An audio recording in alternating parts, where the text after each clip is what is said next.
दोस्तों आदावर्ज, मैं अनीस अहमद खान हिंद वॉइस से आपसे मुखातिब हूँ। सिर्फ 2 दिन के अंदर में जो योगी जी की जो यूपी सरकार है उसके मुंह पर 2 थप्पड़ पड़े हैं बड़ी ज़बरदस्त कोर्ट के। पहला थप्पड़ तो सुप्रीम कोर्ट ने जड़ा जब ये डॉक्टर कफील का मसला लेके सुप्रीम कोर्ट में पहुँचे, ये कहते हुए कि साहब इनका जो इलाहाबाद हाई कोर्ट ने फैसला दिया वो रद्द किया जाए। उनके ऊपर देशद्रोह का मुकदमा चला रहे थे। तो उन्होंने कहा कि हम एक कोर्ट का फैसला जो दिया है उसको उस पर हस्तक्षेप नहीं कर सकते हैं, लिहाजा आप यहाँ से हम आपके एंटरटेन ही नहीं किया। उन्होंने एक ही पेशी में उन्होंने ख़त्म कर दिया। अभी अपना ये गाल सहला ही रहे थे यूपी सरकार कि दूसरा थप्पड़ पड़ा इनका इलाहाबाद हाई कोर्ट से।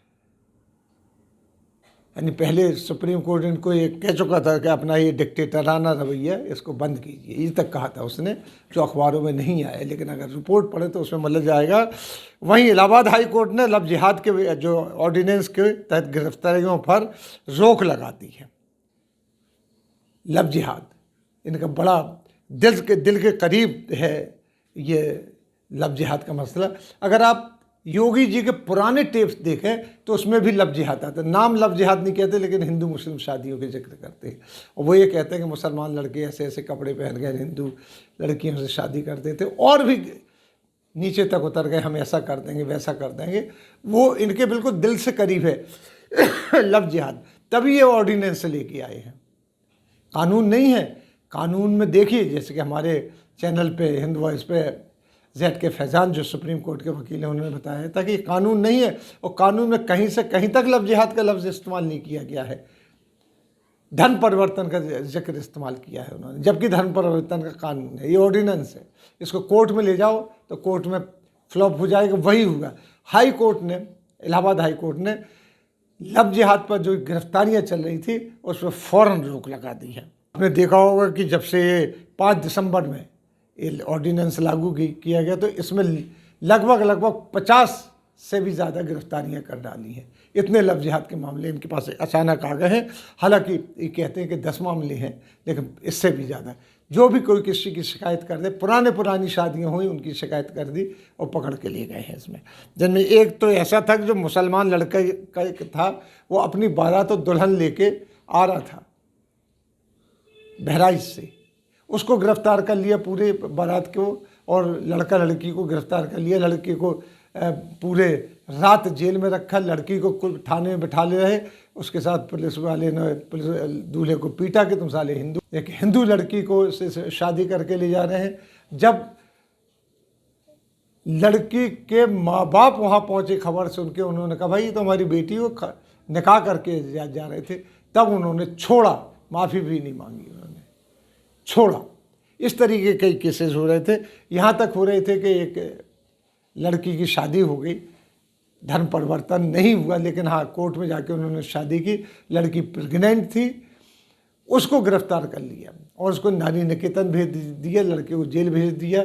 नारी निकेतन, तो उस लड़की ने जब शिकायत की कोर्ट में जाके, जब वो रिलीज़ हो कि मुझे जाने कैसे इंजेक्शन दिए कि मेरा गर्भपात हो गया है, ये तक हरकतें हो रही हैं वहाँ पे। इस पर जब हाई कोर्ट ने थप्पड़ मारा दूसरे गाल पे कि आप गिरफ्तारी नहीं कर सकते हैं, तब ये राज खुला कि ये तो कानून ही नहीं है अभी तक लव जिहाद का, जो ये ऑर्डिनेंस लेके आए हैं। और ऑर्डिनेंस की कोई वैल्यू नहीं होती है, ये कोर्ट में जाके गिर सकता है। कानून होता है तो उसकी थोड़ी वैल्यू होती है, और वो भी सुप्रीम कोर्ट और हाई कोर्ट में जाके चैलेंज किया जा सकता है। ऐसे तमाम केसेस यूपी में बढ़ गए हैं और एक आतंक सा फैला रखा है। अगर आपको देखा जाए, कुछ लोग तो यहाँ तक कहते हैं कि अब पुलिस वालों ने ये धंधा बना लिया है।